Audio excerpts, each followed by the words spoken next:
हाँ भाई, चैप्टर तीसरा,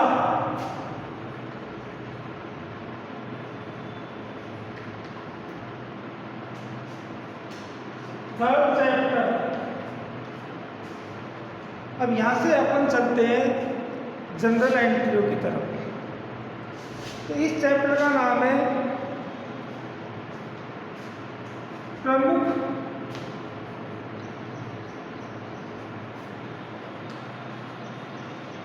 जनरल।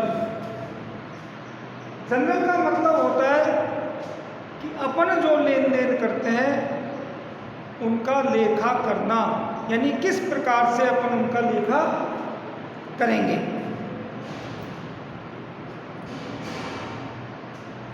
तो उसमें है जनरल भैया एवं सहायक पुस्तकें,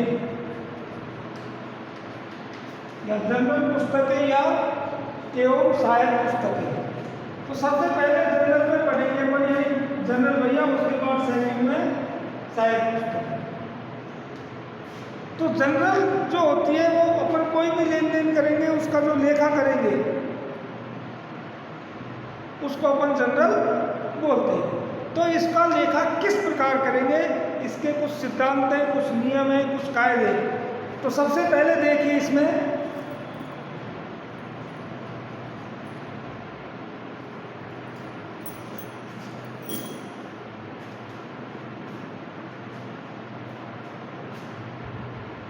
देखो, तीन चीजें जनरल के लिए, तीन प्रमुख चीजें हैं। पहली है खातों की पहचान। सबसे पहले करेंगे हम खाते की पहचान, यानी खाता किस प्रकार का है, खाते कितने प्रकार के होते हैं ये बताएंगे। तो उससे पहले सबसे पहले खातों की पहचान। दूसरा है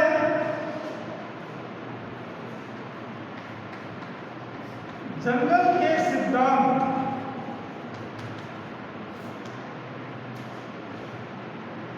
नेचर प्रिंसिपल्स क्या है, लेखा करने के सिद्धांत क्या है। और तीसरी चीज है जनरल के सिद्धांत होते, उसके बाद है मुद्रा मापन, यानी उनको मुद्रा में किस प्रकार लिखें। तो खातों की पहचान में सबसे पहले आएगा खातों के प्रकार।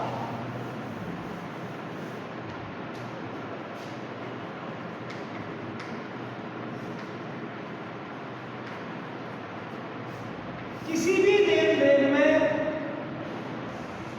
तीन खातों से ज्यादा नहीं हो सकते, यानी किसी भी लेन देन में वैसे तो दो होते हैं लेकिन तीन खातों से ज्यादा नहीं हो सकते। कौन कौन से खाते होते हैं, तो खाते तीन प्रकार के होते हैं।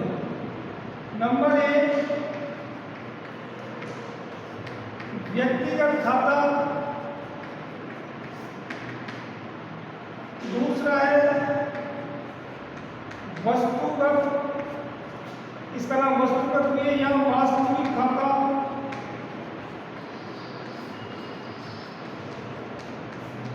तीसरा है अवास्तविक खाता।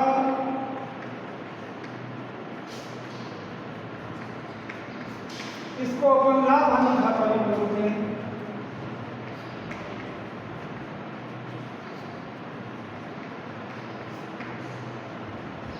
प्रत्येक लेन देन में कोई भी दो खाते प्रभावित होते हैं। इन तीन खातों में से कोई से भी दो खाते प्रभावित हो सकते हैं। एक व्यक्ति हो सकता है, दूसरा भी व्यक्ति हो सकता है। एक व्यक्ति हो सकता है, दूसरी वस्तु हो सकती है। एक व्यक्ति हो सकता है, दूसरा खाता लाभ। क्योंकि अपन जो पढ़ रहे हैं वो खातों के प्रकार में एक, यानी अपने यहाँ दोहरा लेखा प्रणाली है। कौन सी प्रणाली है, ये जितने भी लेखा किए जाएंगे दोहरा लेखा प्रणाली, डबल एंट्री सिस्टम, यानी जो भी लेखा किए जाएंगे वो डबल एंट्री सिस्टम से किए जाएंगे। ये मैंने तुमको पहले और दूसरे चैप्टर में बताया था कि अपन जो भी लेन देन करते हैं उनमें दो पक्षों का होना आवश्यक है, यानी एक पक्ष से कोई भी लेन देन नहीं होता है। दो पक्ष का तात्पर्य ये होता है कि जैसे एक लेने वाला और दूसरा देने वाला, एक वस्तु आती है एक वस्तु जाती है। मैं किसी से कोई वस्तु खरीदता हूँ तो मेरे पास वस्तु आएगी और उसके पास से वस्तु जाएगी। मैं लेने वाला हूँ तो मेरे पास आएगी, दूसरे के पास जाएगी। हम किसी को पैसे देंगे तो कोई देगा तो मेरे पास आएंगे, मैं किसी को दूंगा तो उसके पास जाएंगे। यानी यहाँ दो काम होते हैं, एक कार्य के में दो खाते प्रभावित होते हैं। वो खाते कोई भी प्रकार के हो सकते हैं। तो ये जो डबल एंट्री दोहरा लेखा प्रणाली में का मतलब यही होता है कि प्रत्येक लेन देन को अपन दो बार लिखेंगे। इसके बारे में कितनी पद्धति होती है इसके बारे में बताएंगे, लेकिन मैं तुमको आज सबसे पहले खातों का प्रकार बताऊंगा। तो ये सब थोड़ा लेंगे। तो सबसे पहले आता है व्यक्तिगत खाता।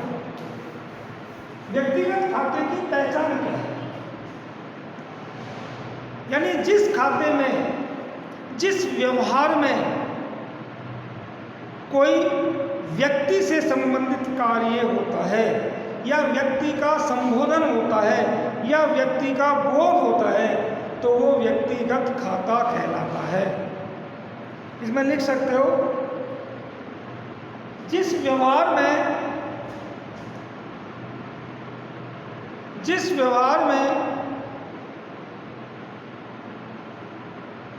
किसी व्यक्ति का बोध होता हो वह व्यक्तिगत खाता कहलाता है। जैसे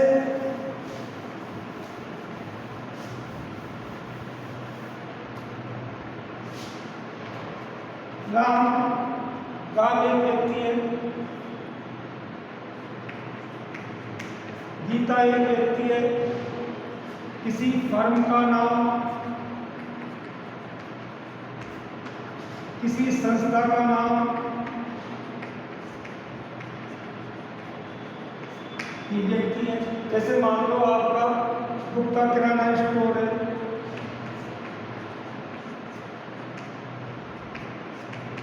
ये हमारे लिए क्या है? एक व्यक्ति है, क्योंकि नाम गुप्ता किराना स्टोर। एक कोई भी संस्था, कंपनी, फर्म का नाम, ये फर्म है तो क्या होगी? व्यक्ति होगा। बैंक जैसे SBI, ये बैंक है तो बैंक भी क्या है? एक व्यक्ति, क्योंकि ये व्यक्ति की तरह कार्य करती है। देखो व्यक्ति दो प्रकार के होते हैं। एक व्यक्ति वो होता है प्राकृतिक और एक होता है कृत्रिम। प्राकृतिक व्यक्ति जैसे अपन, इसका नाम कोई हो, XYZ कोई भी हो सकता है। कृत्रिम व्यक्ति होते हैं जो किसी विधान के द्वारा निर्मित किया गया हो। बैंक विधान के द्वारा निर्मित किए गए। कोई संस्था, आपके स्कूल का नाम, स्कूल भी क्या है? एक व्यक्ति है। तो ये सब व्यक्तिगत खाते में शामिल होते हैं। अब जैसे अपन मान लो कोई लिंग्विस्टिक करेंगे, कोई भी जनरल एंट्री करेंगे तो यहाँ आएगा मोहन से माल खरीदा। तो इसमें मोहन क्या है? व्यक्तिगत खाता।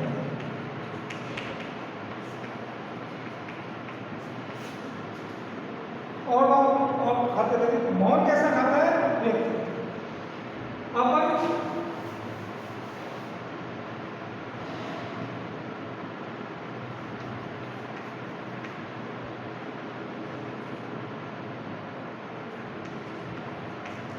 रिलायंस लिमिटेड से एक मशीन खरीदी, इसमें रिलायंस लिमिटेड क्या है, एक व्यक्तिगत कंपनी।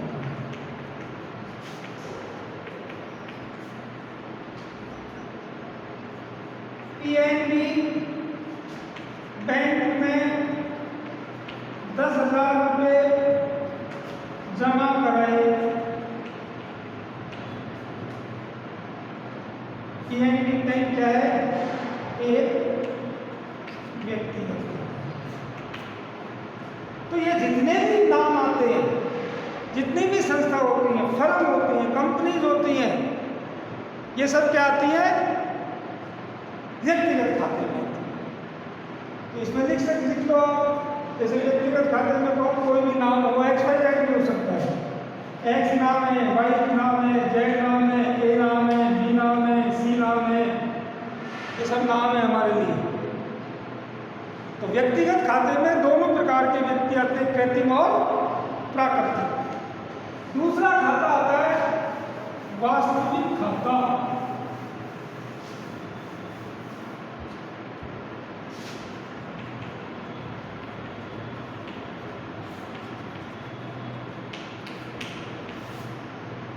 इसका नाम दूसरा है वस्तुगत खाता।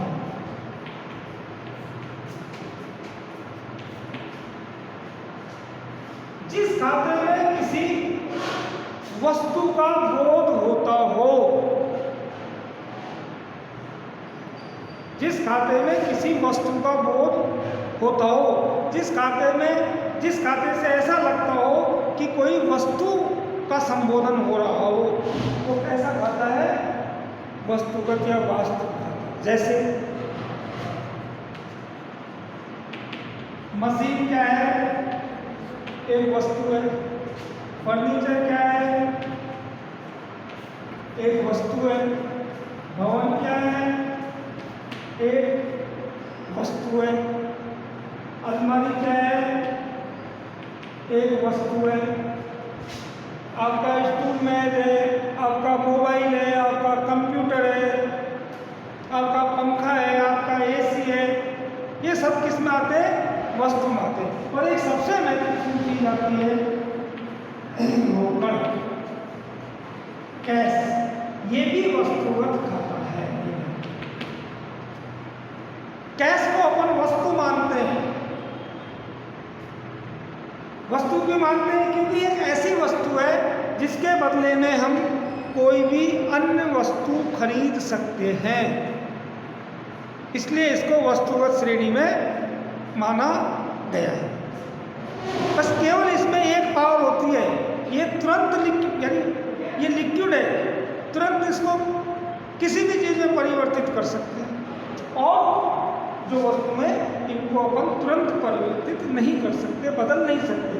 आपके पास फर्नीचर है, आप फर्नीचर बेच के कैश प्राप्त करते हो, लेकिन जब कैश प्राप्त करोगे तो फर्नीचर को बेचेगा तब आएगा, टाइम लगेगा। ये नहीं आपको 2 मिनट में फर्नीचर बिक गया और उसके बाद पैसे आ गए। लेकिन कैश रहता है जो कभी भी किसी भी वस्तु में परिवर्तित हो सकता है, और अन्य वस्तुओं में हम तुरंत इसको जो परिवर्तन करते हैं, एक्सचेंज, वो एक्सचेंज का मुंह और में धीमा है। इसमें लिक्विड तुरंत क्विक, जल्दी से जल्दी हम पैसे से कोई भी वस्तु खरीद सकते हैं, इसलिए रोकड़ को भी कहते हैं। रोकड़ का और काम क्या है, इस रोकड़ का, कैश का काम क्या है, हम कोई भी सेवाएं इसको दे करके प्राप्त कर सकते हैं, कोई भी वस्तु जिसकी हमें आवश्यकता है इसको दे करके प्राप्त कर सकते हैं, इसलिए ये लिक्विड माना जाता है और एक वस्तु है। जैसे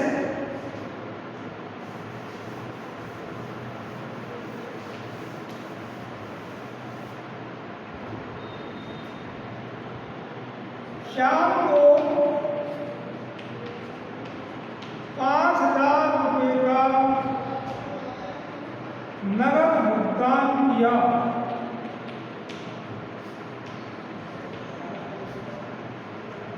श्याम कैसा खाता है?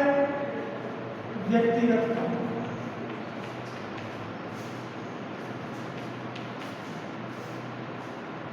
5,000 रुपये नगद कौन सा खाता है?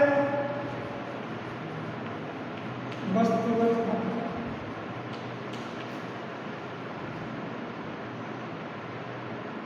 दो खाते हो गए प्रभावित हुए, कौन सा? व्यक्तिगत, दूसरा वस्तुगत।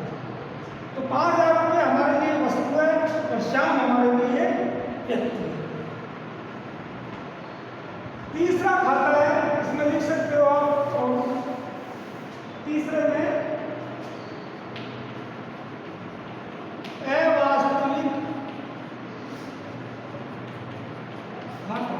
इसका दूसरा नाम है प्रॉफिट एंड लॉस, यानी लाभ हानि, लाभ व हानि।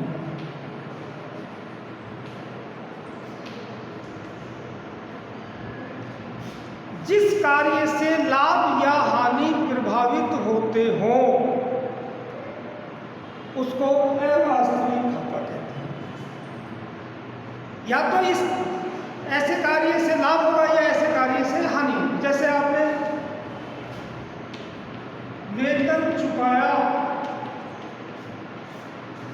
हानि होगा कि लाभ होगा? हानि होगी।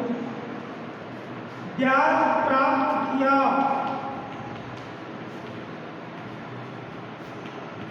क्या होगा? लाभ होगा। किराया दिया, हानि होगी। यानी ये ऐसे देखो, लाभ हानि में एक चीज का ध्यान रखना, ये ऐसे लाभ हानि है, यानी ये ऐसे इस प्रकार के खाते हैं जो कभी भी आपको रिटर्न नहीं देंगे, यानी इसको वापस पैसों में परिवर्तित नहीं कर सकते। जैसे आप इसमें समझ लो, आप माल बेचते हो तो वो लाभ हानि खाता नहीं है। क्यों? क्योंकि आपने माल दिया, एक वस्तु दी है। यहाँ आपने क्या दिया? वेतन चुकाया, सेवा के बदले वेतन दे दिया आपने, तो आपको वापस थोड़ी मिल सकते हैं। आप मान लो एक मशीन खरीदते हो, अगर मशीन खरीद ली, पैसे गए, आपको पैसे की आवश्यकता है, मशीन को बेच दो, पैसे प्राप्त करेंगे, इससे लाभ हानि नहीं हुई। लेकिन आपने वेतन चुकाया, आपको पैसे की जरूरत है तो वापस थोड़ी मांग लोगे। आपने ब्याज प्राप्त किया, अगर आपसे ने पैसे को लाभ प्राप्त कर लिया और वापस ब्याज थोड़ी दे दोगे किसी को, ले तो दे ले।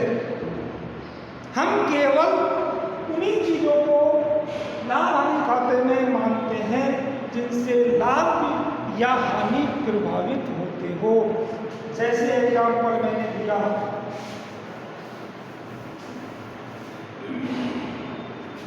वेतन लाभ हानि खाते में आता है, मजदूरी, ब्याज, कमीशन,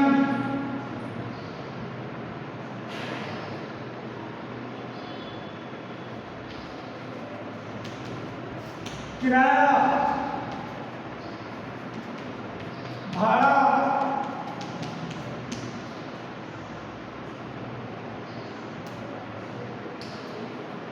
ये किसमें आते हैं? ये अपने तीन। देखो, अब आप लोगों को सबसे पहले पहचान करना जरूरी होता है। किसी भी कार्य में तीन खातों में से कोई भी दो खाते प्रभावित होंगे। प्रत्येक लेन देन में तीनों खातों में से जो भी कार्य करेंगे उसमें कम से भी कम दो खाते तो प्रभावित होंगे ही। एक खाता प्रभावित नहीं होगा, दो होंगे, चाहे वो दो कोई से भी हो सकते हैं। तो ये पहचान करना, जैसे मैं बताता हूँ, तीन खाते हो गए, अब आप ये पहचान करोगे। अपन ने एक मशीन 5 लाख रुपए की खरीदी। अब इसमें अपने दो खाते प्रभावित होंगे। मशीन कौन सा खाता है? वस्तुगत, क्योंकि मशीन एक वस्तु होती है। 5 लाख रुपए क्या है? वस्तुगत खाता। तो पहला खाता भी वस्तुगत और दूसरा खाता भी वस्तुगत हो सकता है। एक एग्जाम्पल, राम को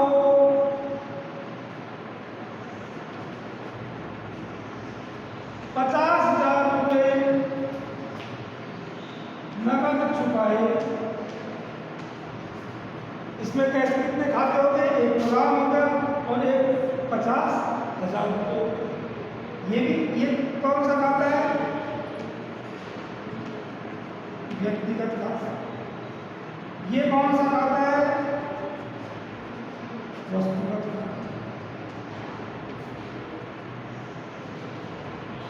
खाता। एक व्यक्तिगत, दूसरा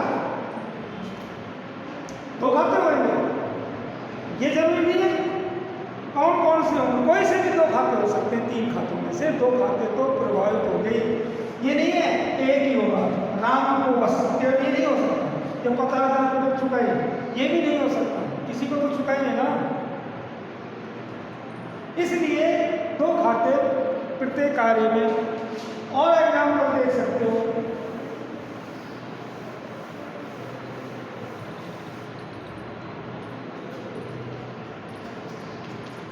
किराए के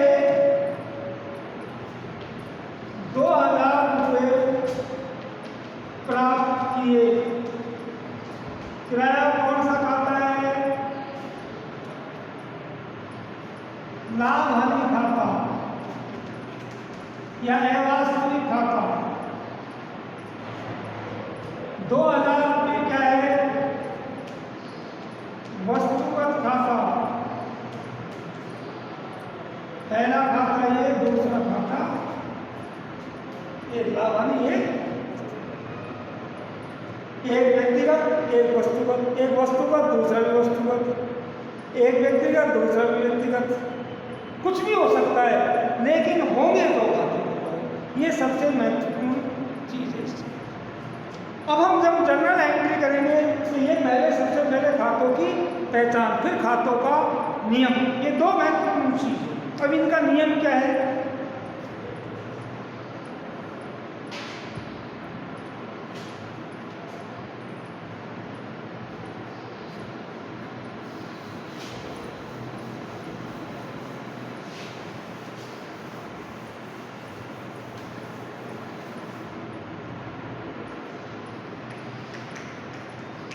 खातों का नियम। तीनों खातों का नियम है। पहला है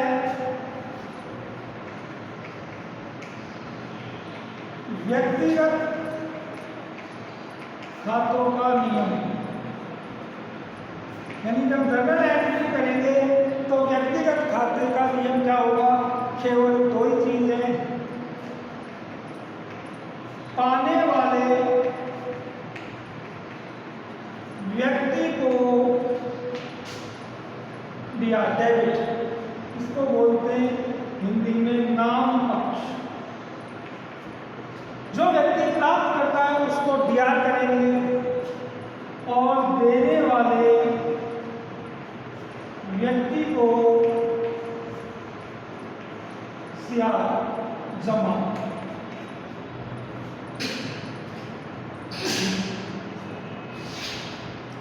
देने वाले व्यक्ति को क्या करेंगे, सीआर करेंगे। इसी प्रकार दूसरा खाता है वस्तुगत खाता। इसका नियम क्या है, आने वाली वस्तु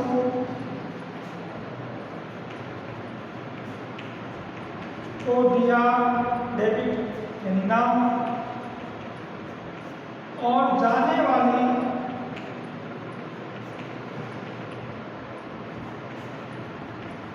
वस्तु को सीआर यानी जमा करना। या तो वस्तु आएगी या वस्तु जाएगी, एक के पास से आएगी एक के पास से जाएगी। और तीसरा है लाभ हानि। इसका नियम है हानियां कितने भी लॉस होते हो या व्यय होते हैं, खर्च होते हैं, व्ययों को दिया नाम तथा लाभ या प्राप्तियां इनकम को ये तीन खाते और 3 नियम। अब ये 3 नियम किस प्रकार होंगे समझ लीजिए। देखो अपन को एंट्री 2 व्यक्ति हैं, एक एक्स है और एक वाई। या तो हम एक्स की एंट्री करेंगे या वाई की एंट्री करेंगे। अब ये तो नहीं दोनों की एंट्री करने के लिए मान लो अपन एक्स की एंट्री कर रहे हैं, वाई की एंट्री नहीं करेंगे। अपन किस फर्म का कार्य कर रहे हैं? एक्स फर्म का कार्य, एक्स संस्था का कार्य कर रहे हैं। तो यहाँ क्या होगा, एक्स यदि कोई वस्तु पाएगा तो हम उसको क्या करेंगे? डेबिट। जब एक्स डेबिट होगा तो वाई अपना आप क्या हो जाएगा? क्रेडिट हो जाएगा। यहाँ एक वस्तु हमारे पास आएगी, हमारे पास यदि कोई वस्तु प्राप्त होगी तो हम क्या करेंगे? उसको तैयार करेंगे। लेकिन जो दे रहा है वो उसको क्या करेगा? सीआर करेगा। यानी एक कार्य एक्स करेगा, एक कार्य वाई करेगा, तो हम एक का काम करेंगे, दूसरे का हम नहीं करेंगे। इसी प्रकार हानियां, यदि ऐसे कोई कार्य हमारे यानी एक्स के द्वारा होते हैं जिनसे हानि होती है तो हम हानियों को क्या करेंगे? डेबिट करेंगे। और यदि एक्स के द्वारा लाभ प्राप्त होते हैं तो उनको क्या करेंगे? हम क्रेडिट करेंगे। हम केवल एक्स का काम करेंगे, वाई का काम नहीं करेंगे। हमारे लिए वाई देने वाला है, हम प्राप्त करने वाले, हम मीन्स एक्स। हम एक्स के नाम से कार्य करेंगे। तो हम एक्स की पुस्तकों में जब लेखा करेंगे तो हम अपने आप को एक्स मान करके करेंगे कि हम एक्स हैं, हम फर्म हैं, दूसरा हमें दे रहा है। इन चीज़ों को, तो इन 6 चीज़ों को याद कर लो। 3 खातों की पहचान और 3 खातों के नियम, आपकी जनरल एंट्री समाप्त। इससे ज़्यादा जनरल एंट्रियों में कुछ भी नहीं है। चाहे एम तक पढ़ लेना, कि कोई भी कार्य होगा वो 3 चीज़ों से होगा, 3 खाते और 3 खातों की एंट्री। अब कल बता देंगे इसके बाद।